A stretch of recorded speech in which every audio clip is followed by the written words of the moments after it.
Pinagpapaliwanag ng Land Transportation Office o LTO ang 19 anyos na driver ng SUV na nakasagasa patay ng 3 individual sa nangyaring aksidente sa kalsada kahapon sa Goa, Camarines Sur. 3 ang patay sa insidente matapos umano mag-overtake ang sakyan at mawala ng kontrol sa manibela hanggang sa salpukin ang 2 motorsiklo. Na-forward ka na po sa Satuyang Legal Unit for the issuance of the show cause order.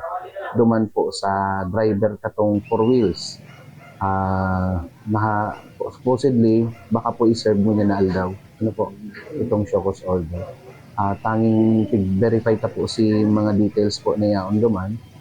And ito nga ni po, may nahiling kita na may liability itong driver. Based duman sa police report, may nakalag po kayang license number duman.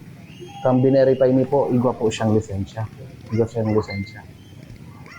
Bago lang ang lisensya niya, 2025 issued. Bagamat may lisensya umano ang driver, paalala ng LTO na isang mabigat na responsibilidad ang pagkakaroon ng pribilehiyong makapagmaneho. Iba pong liability kayan ang magurang sa pagpapadrive po ng aki na mayo pong lisensya. Kung ang kapot man po kang sarong nagda-drive ay student permit, allowed po siya mag-drive basta may kaibanan siyang may lisensya. Dahil po siya pwedeng mag-drive na solo na ang kapot niya is student permit. Minsan kaya ang pag-intindi po ninda ng student permit license.